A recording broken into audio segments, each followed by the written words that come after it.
नमस्कार, स्वागत है आप सभी का। आप देख रहे हैं हमारी खास पेशकश मणिपुर में जो हिंसा हो रही है उस पर लगाम कब लगेगा। मैं हूं आपके साथ कुमार कुणाल धीरज।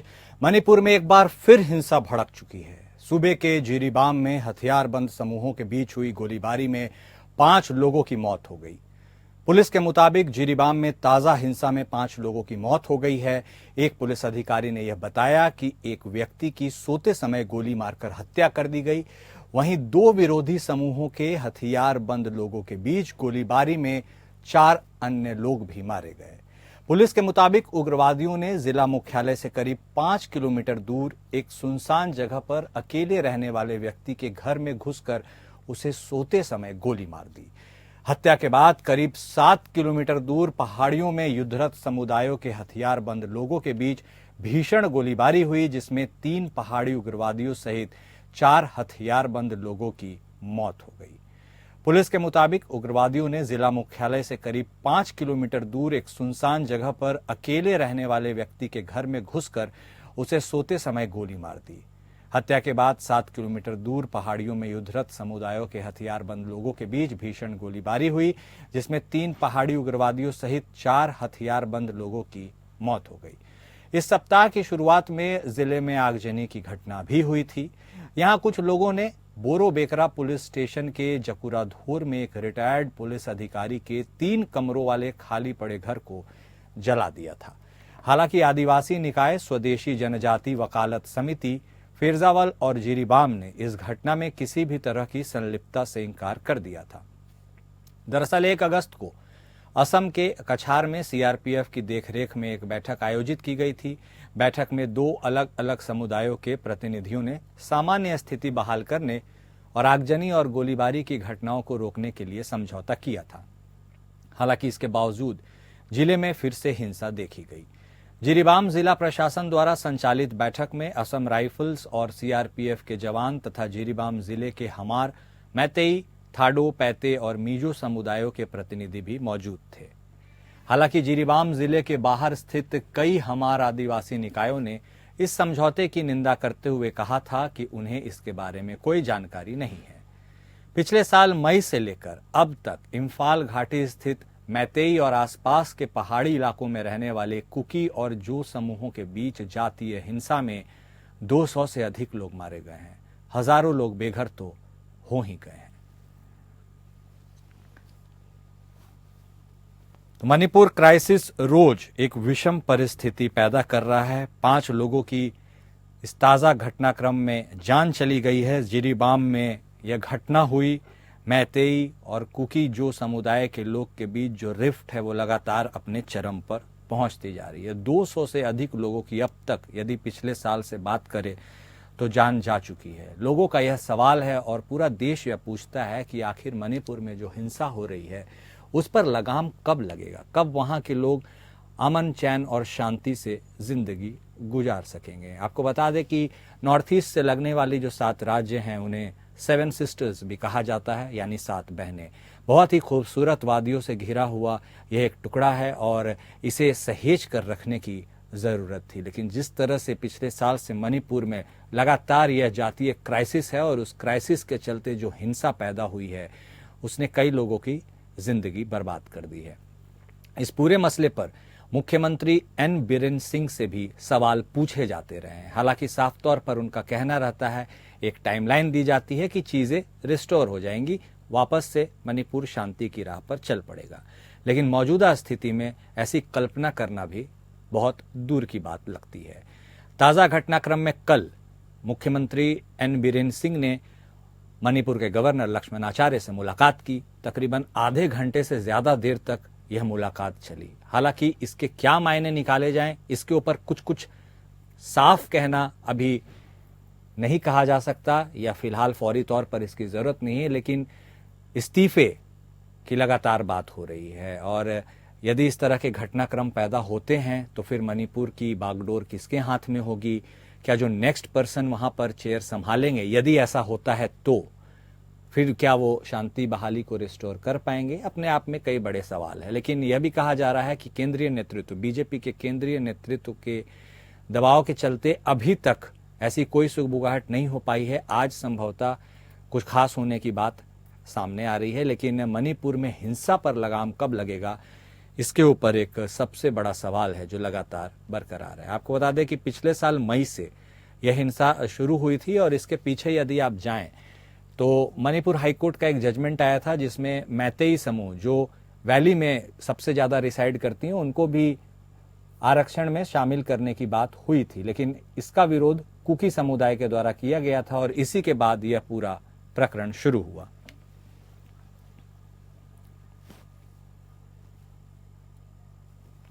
इस बेहद ही खास मुद्दे पर बातचीत करने के लिए, इसमें और गंभीरता से विचार विमर्श करने के लिए हम इस चर्चा को आगे बढ़ाते हैं। हमारे साथ बीजेपी की तरफ से राकेश पोद्दार साहब जुड़ गए हैं। इसके साथ ही हमारे साथ कांग्रेस की तरफ से राकेश सिंह यादव साहब और वेद भूषण साहब, पूर्व एसीपी दिल्ली पुलिस, भी थोड़ी देर में जुड़ेंगे। राकेश पोद्दार साहब, सबसे पहले आप ही के पास आते हैं, स्वागत है आपका। जिस तरह की ये परिस्थितियां उत्पन्न हो गई हैं मणिपुर में पिछले साल से, और इस ताज़ा क्राइसिस में आधे घंटे से ऊपर मुख्यमंत्री एन बीरेन सिंह की लक्ष्मण आचार्य वहां के गवर्नर से मुलाकात किस ओर इशारा करती है? क्या उनके ऊपर कोई दबाव है? क्या वह स्वेच्छा से इस्तीफे की बात कर रहे हैं? आखिर ये मसला है तो है क्या? क्योंकि जो भी लोग इस पूरे घटनाक्रम के ऊपर नजर रखे हुए, उनके निगाहें इसी के ऊपर है कि आखिर ये जो पॉलिटिकल टर्मोइल है, जिस तरह की हिंसा के बाद ये चीजें निकल कर सामने आई है, इसके क्या मायने हैं? पोद्दार साहब, सुन पा रहे हैं आप हमें? पोद्दार साहब जी, आवाज आ रही है? जी पोद्दार साहब, आप हमें सुन पा रहे हैं? जी जी, आवाज आ रही है हमारी? हाँ, आ रही है, बिल्कुल आ रही है सर। स्वागत है आपका। मैं फिर से अपना सवाल दोहरा देता हूं। मैंने सवाल हालांकि पूछ लिया था लेकिन आपने शायद नहीं सुन पाया होगा। यही कहना है कि मुख्यमंत्री एन बीरेन सिंह साहब की मुलाकात आधे घंटे से ऊपर लक्ष्मण आचार्य से, वहां के गवर्नर से, किस ओर इशारा करती है? क्योंकि क्या यह कोई नई पॉलिटिकल टर्मोइल के आगे मणिपुर बढ़ रहा है? क्योंकि जिस तरह से वहां पर हिंसा की खबरें आ रही हैं, ताजा घटनाक्रम से 5 लोगों की मौत हो गई है।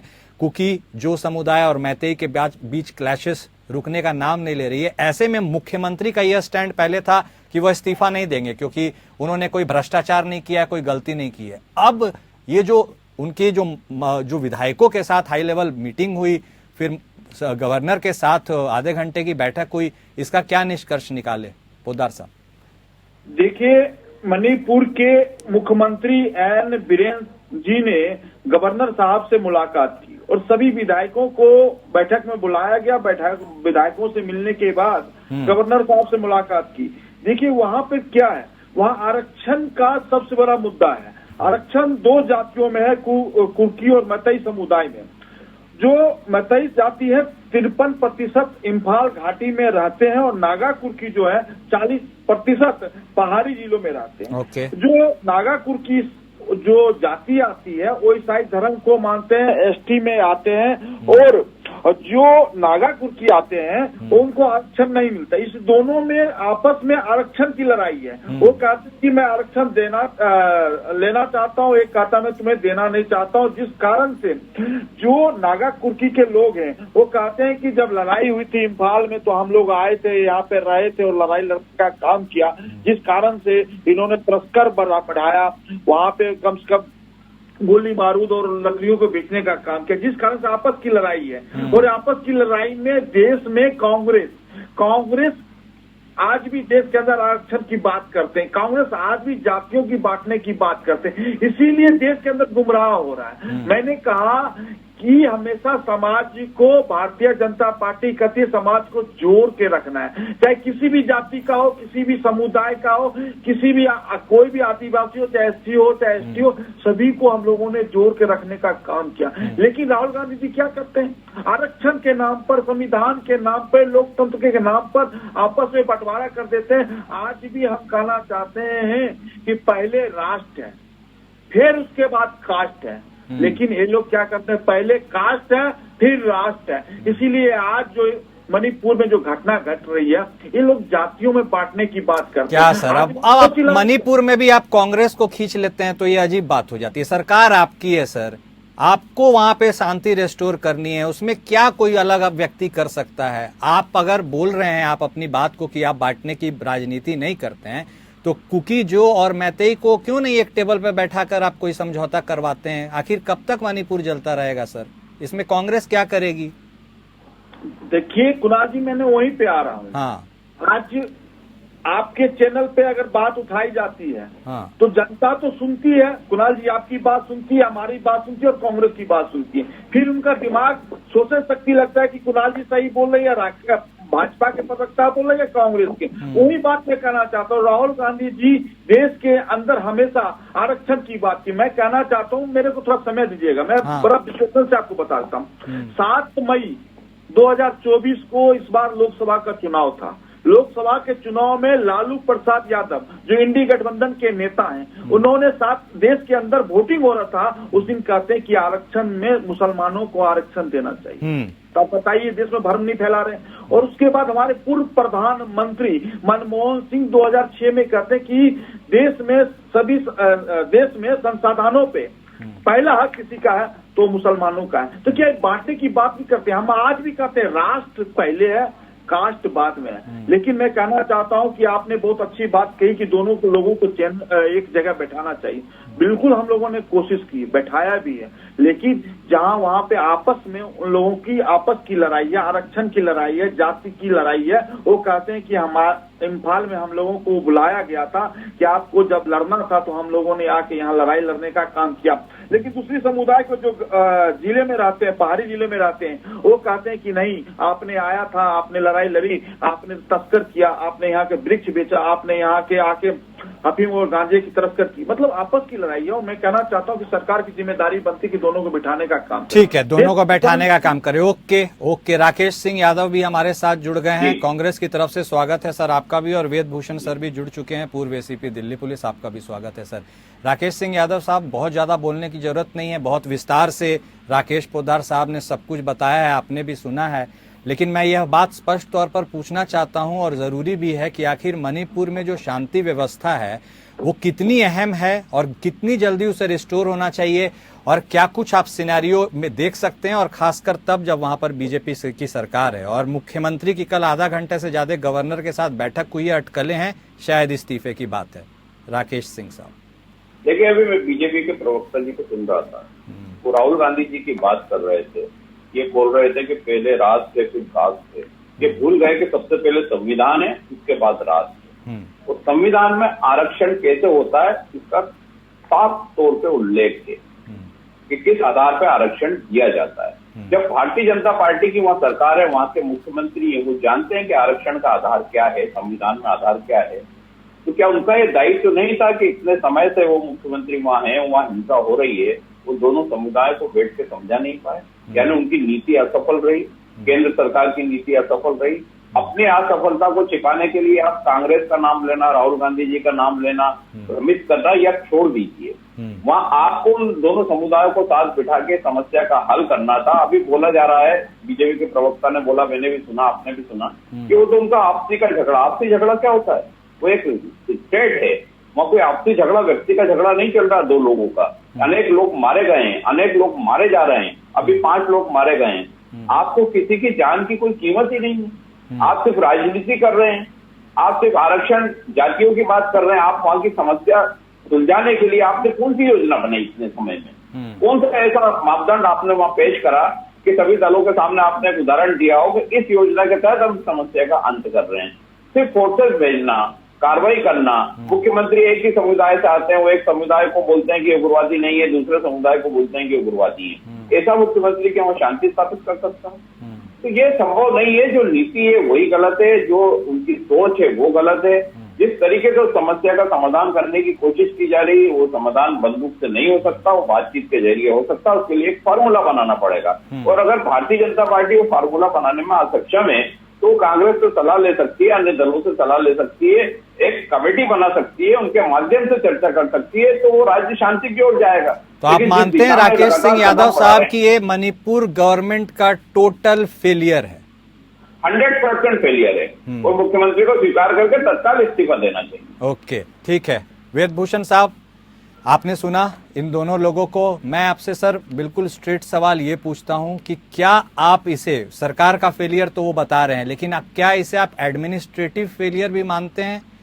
या आप इसे पुलिस की लाचारगी बेचारगी के तौर पर भी देखते हैं कि चीजें रिस्टोर नहीं पाए, या आप उन्हें लगता है कि पुलिस तो चूंकि सरकार के हाथ की कठपुतली है, जो ऑर्डर होगा वो काम करेगी?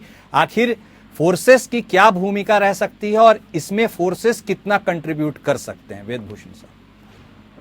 देखिए कुणाल जी, ये बड़ा पुराना विवाद है, आज का विवाद नहीं है। जिस तरह से दोनों समुदायों के बीच में आमने सामने हुआ और सालों से ये विवाद चल रहा है, बड़े वायलेंस हुए हैं, रेप के एलिगेशंस लगे हैं, सीबीआई तमाम केसेस की इन्वेस्टिगेशन कर रही है, तमाम तरह की सेंट्रल फोर्सेस वहां पर लगी हुई, उसके बावजूद भी हिंसा रुकने का नाम नहीं ले रही। परंतु जो अभी रिसेंट में जो अटैक हुए हैं वो सबसे खतरनाक किस्म के हैं, इसलिए क्योंकि ड्रोन और रॉकेट लॉन्चर्स का उसमें इस्तेमाल हुआ है। Exactly. ये ड्रोन और रॉकेट लॉन्चर प्रोक्योर करना, फंड करना, उसके लिए पैसा इकट्ठा करना, ये आम आदमी की बात नहीं है। चाहे कोई भी कम्युनिटी हो, तो उनके पीछे काफी बड़ा एक ऐसा मसला है जिसको समझने की जरूरत है। सरकार कोशिश करती है तमाम, परंतु जो अब ट्रेंड जो नया डेवलप हुआ है, क्योंकि ये जो ड्रोन और रॉकेट लॉन्चर वार में इस्तेमाल किए जाते हैं, लड़ाई में देशों की लड़ाई होती है, जिस तरह से अभी रशिया और यूक्रेन में लड़ाई चल रही है, इस तरह के कंट्रीज के बीच में जब वार होती है, या इजराइल के बीच में जो वार चल रही है गाजा पट्टी को लेकर चल रही है, इस तरह की चीजों में इन चीजों का इस्तेमाल किया जाता है। तो आपको लगता है कि कुछ इंट्रूडर्स की भी भूमिका है, या इसमें फॉरेन फंडिंग की भी भूमिका है? क्योंकि अत्याधुनिक यदि वेपन्स आते हैं, क्योंकि ड्रोन प्रोक्योर करना किसी भी अच्छे खासे आदमी के लिए बहुत मुश्किल काम है हिंदुस्तान में, और रॉकेट लॉन्चर्स तो नेक्स्ट टू इम्पॉसिबल है, क्योंकि वो इतना सस्ता वेपन नहीं है कि आप कहीं से भी जाके मार्केट में किसी मार्केट से ले आए। कहीं ना कहीं से फॉरेन फंडिंग है, या फॉरेन से कहीं ना कहीं इस तरह की चीज आ रही है। ये सबसे खतरनाक ट्रेंड अब इस पर मोड़ ले लिया है, इसलिए जो तमाम तरह के अंदाज लगाए जा रहे हैं कि सरकार क्या क्या नेक्स्ट स्टेप होगा। जिस तरह आपने बताया कि वो गवर्नर से मिले हैं, सीएम मीटिंग हुई है, वहां पर हाई लेवल मीटिंग हुई है, तो ये कहीं ना कहीं बहुत बड़ा इशारा करता है कि मणिपुर के अंदर और खतरनाक टर्न पर जा चुका है। इसको नॉर्मलाइज करने के लिए केंद्र सरकार को, चाहे वहां राष्ट्रपति शासन लगाना हो या इससे भी ज्यादा सख्त एक्शन की वहां जरूरत है। वहां पर चाहे मिलिट्री का रूल लगाया जाए, आपशा आपने सुना होगा, आपशा का इस्तेमाल किया गया, इस तरह के सख्त कानून लगाए जाए कि किसी भी कीमत पर अब इसको आगे ना बढ़ाया जाए। यदि इस तरह का ट्रेंड आगे चलता रहा तो इसको कंट्रोल करना हमारी सरकारों के लिए, देश के लिए अपने आप में बहुत बड़ा चैलेंज होगा। इसका असर केवल मणिपुर में नहीं है, पूरा नॉर्थ ईस्ट इससे कहीं ना कहीं डायरेक्टली और इनडायरेक्टली इफेक्ट होता है। चाहे आसाम है, त्रिपुरा है और तमाम स्टेट हैं, वो आपस में कनेक्टेड है, और स्पेशली 7 जो स्टेट्स हैं वो आपस में उनकी कल्चर, खाना पीना, उनकी टोपोग्राफी। अब यदि आप मणिपुर की टोपोग्राफी को समझेंगे, कुछ एरिया इतना जंगल वाला एरिया है, कुछ टॉप का एरिया है, कुछ इस तरह की जो के लिए, आर्मी के लिए और पैरामिलिट्री फोर्सेस के लिए इस तरह की चीजों को कंट्रोल करने में वाकई में बहुत बड़ी दिक्कतों का सामना करना पड़ता है। पर अब जो ट्रेंड आया है ये बहुत खतरनाक ट्रेंड है कि ये कहां से प्रोक्योर किए जा रहे ड्रोन और रॉकेट लॉन्चर। ये सरकार के लिए एक बहुत बड़ा चैलेंज है कि कैसे उसकी इन्वेस्टिगेशन करे कि किस तरह से ये ड्रोन इंडिया में आए, और इस तरह के लोगों के इनकी ट्रेनिंग कहां से हुई। ड्रोन चलाना ऐसा नहीं है कि आप कोई बटन दबा देंगे ड्रोन ऑपरेट हो जाएगा, या रॉकेट लॉन्चर ऐसा नहीं है कि कोई बटन दवा दिया आपने, ट्रिगर खींच दिया रिवॉल्वर का और जाके अपने निशाने पे होगा। इसके लिए एक प्रॉपर ट्रेनिंग और एक प्रॉपर तरीके की जरूरत होती है। इन्वेस्टिगेशन जो सीबीआई की टीम लैंड कर रही है, करेंगे, पता लगाएंगे कि किस तरह से इन चीजों को प्रोक्योर किया जाएगा। ठीक है, ओके सर, पॉइंट टेकन। एक थॉरो इन्वेस्टिगेशन की जरूरत है, और जैसा वेदभूषण साहब ने बताया कि आफस्वानी armed forces special protection act और ये सारी चीजें हैं, ये तो काम कर ही रही है, लेकिन उन्होंने एक अच्छा इशारा किया है। पोद्दार साहब, आप काफी लंबे समय से मणिपुर में सरकार में हैं। यदि यह इन्फिल्ट्रेशन की समस्या है, यदि वहां के डेमोग्राफी के चेंज होने की बात है, सटा हुआ बॉर्डर म्यांमार का है, कुछ इंट्रूजन है, तो ये सर एज अ मणिपुर सरकार की टोटल फेलियर रही है, क्योंकि आप इतने लंबे समय से वहां शासन में, आप इन चीजों को कर्ब क्यों नहीं कर पाए? क्या इंटेलिजेंस के इनपुट्स नहीं थे? क्या समय रहते इन तरह की चीजों को रोका जाता तो आज जो अत्याधुनिक वेपन्स के साथ ये अटैक कर रहे हैं वो चीज तो नहीं हो पाता? सर बताइए पोद्दार साहब, तो अब क्या आप कीजिएगा? इतने लंबे समय से तो सरकार में है, लेकिन इंट्रूजन और इन्फिल्ट्रेशन जिस तरह वेदभूषण साहब ने इशारा किया वो तो नहीं रुका ना सर? देखिए, सरकार ने, भारत सरकार और मणिपुर की सरकार ने मिलकर काम किया, और मैं 4 बिंदुओं पे आपको बताना चाहता हूं कुणाल जी कि पहला, हमारी सरकार ने वहां की और भारत सरकार ने पुलिस ने एंट्री जोन सिस्टम तैनात किया गया है, अतिरिक्त हथियार मंगाया भी गया है, पहला। दूसरा कि पहाड़ी और घाटी दोनों इलाकों में सर्च ऑपरेशन जारी है अभी। और तीसरा, सिक्योरिटी फोर्स ने चुरा चांदपुर में उग्रवादियों से 3 बंकरों को हमने नष्ट किया है। चौथा, विष्णुपुर और कोकवी इलाके में भारी मात्रा में हथियार बारूद को बरामद किया गया।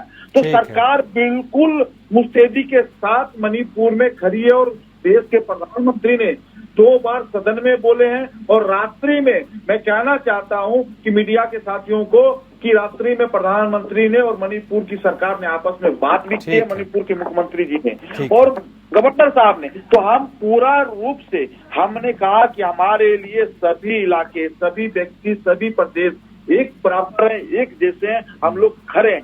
इसमें कहीं किसी को राजनीति नहीं करनी चाहिए। ओके राकेश सिंह यादव साहब, तो आपको लगता है, उन्होंने बोला कि इन्होंने बहुत काम किया है, लेकिन आपको नहीं लगता है कि थोड़ा सा रिएक्टिव होने की बजाय प्रोएक्टिव रहते तो शायद ये स्टेट अभी मणिपुर का नहीं आया होता? यादव साहब, देखिए, जो 4 काम उन्होंने गिनाए, अगर वो प्रॉपर किए होते तो ये स्थिति नहीं होती आज, क्यों विदेश से वेपन्स आके इससे हमले हो रहे हैं। अगर प्रधानमंत्री जी ने मणिपुर का स्वयं जाके दौरा किया होता तो शायद स्थिति अलग होती, क्योंकि हर चीज का एक दबाव प्रभाव होता है। प्रधानमंत्री जी ने अगर इतनी गंभीरता से इस विषय को लिया होता तो इस स्थिति तक हम आज नहीं पहुंचते। और वो मुख्यमंत्री जो आज मिलने गए हैं, या हो सकता है इस्तीफा दें या जो भी परिस्थिति बनती है, वो निर्णय बहुत पहले होना था। क्योंकि जो सरकार काम नहीं कर पाई इतने साल में, वो वहाँ का वायलेंस जो भी घटनाएं हो रही है उसको कंट्रोल नहीं कर पा रही थी, वो बहुत स्पष्ट था। ये निर्णय जो आज करने जा रहे हैं या कल होने वाला है या आगे होगा, उसको बहुत पहले अगर करते तो हम उस स्थिति में नहीं पहुंचते जब मणिपुर आज पहुंच गया है। और आज इस स्थिति में पहुंचने के बाद बहुत सख्त कदम और योजनाबद्ध कदम की आवश्यकता है।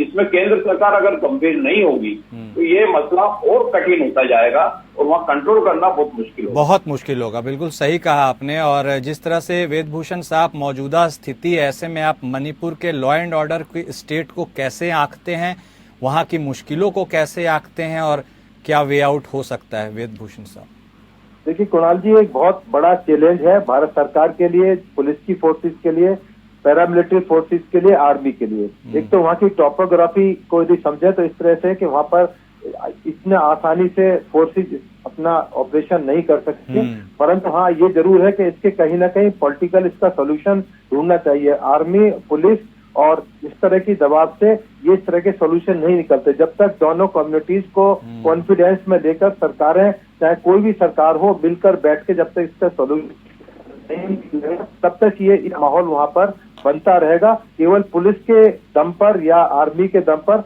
बहुत लंबे टाइम तक वहाँ पर शांति बहाल नहीं हो सकती। उसके लिए जरूरी है इच्छा शक्ति की, कि सरकार अपनी इच्छा शक्ति के साथ करे, तमाम ग्रुप्स को ले, चाहे कुकीज हैं, चाहे आदिवासी हैं, चाहे मैतेई हैं, तमाम को बैठाए, उनकी समस्याओं को सुने। अब डिमांड आ रही है कि सेपरेशन की। अब क्या सेपरेशन वहाँ संभव हो सकता है? क्योंकि आपने देखा बहुत सारे स्टेट्स का सेपरेशन हुआ, तो यदि सेपरेशन से भी यदि शांति आ सकती है तो वो भी एक आजमाने का तरीका है। उस पर तमाम कानूनी विचार और तमाम तरह के राजनीतिक विचार सामने आएंगे, पर ये जरूरी है कि कहीं ना कहीं इसका सोल्यूशन ढूंढना ही होगा, आज नहीं तो कल, नहीं तो स्थिति हाथ से निकल जाएगी। और तमाम फोर्सेस, आपने म्यांमार का नाम लिया, चाइना का नाम लिया, वो तमाम बैठे हैं इस चीज पर निगाह गड़ाए कि कैसे हिंदुस्तान में अराजकता फैले। और कुछ स्टेट्स में, खासतौर से नॉर्थ ईस्ट स्टेट में, जहाँ कि उनका वर्चस्व हासिल रहे, चाहे अरुणाचल प्रदेश का आपने देखा होगा पीछे किस तरह से चाइना अभी तक क्लेम करता रहता है कि हमारे पास अरुणाचल हमारा प्रदेश है। तो ऐसे बहुत सारे अब तो मतलब आपने अरुणाचल का जिक्र कर दिया, अब तो नेपाल भी आंख दिखाने लगा है। नए करेंसी नोट छापने की बात हो रही है जिसमें भारत के कुछ क्षेत्रों को वो अपना बता रहा है, बताइए। हाँ बिल्कुल, इस तरह की स्थिति आ चुकी है, जबकि नेपाल हमारा एक फ्रेंडली कंट्री रहा है, हमारे छोटे भाई की तरह रहा है, परंतु अब वो भी इस तरह की स्थिति का फायदा उठाते हैं। तो जब आदमी मुसीबत में होता है तो सब तरफ से मुसीबत उसको घेर लेती है। तो ऐसी ही हालत और नॉर्थ ईस्ट स्टेट्स की हो रही है। तो वक्त रहते सरकार को बड़े स्ट्रॉन्ग स्टेप्स लेने होंगे, चाहे वो राजनीतिक हो, चाहे वहाँ आर्मी लगानी हो, तमाम, अदरवाइज हमारी स्थिति खराब हो जाएगी और ये स्टेट हमसे निकल सकते हैं। बिल्कुल, तो बिल्कुल कुल मिलाकर यही बात निकलकर सामने आई है कि बोथ स्टेट एंड सेंटर को ऐसा डिसीजन और एक्शन लेना होगा ताकि मणिपुर की इंटीग्रिटी फिर से रिस्टोर हो पाए और बहुत जल्द हो पाए। आप तीनों खास मेहमान हमारे साथ जुड़े, आपने अपनी बात हमारे दर्शकों के सामने रखी, इसके लिए आपका बहुत शुक्रिया। लेकिन सवाल सबसे बड़ा यही बना हुआ है कि मणिपुर में जो हिंसा हो रही है उस पर लगाम कब लगेगा। यदि राजनीतिक इच्छा शक्ति नहीं होगी, यदि दो समुदायों को एक साथ टेबल पर बैठाने की इच्छा शक्ति नहीं होगी, शांति की इच्छा शक्ति नहीं होगी, तो मणिपुर यूं ही जलता रहेगा। सोचना हुक्मरानों को है और सोचना वहां के लोगों को भी है कि उन्हें मणिपुर शांत चाहिए या फिर अराजकता में लिपटा हुआ। मेरे साथ इस खास पेशकश में फिलहाल इतना ही। नमस्कार।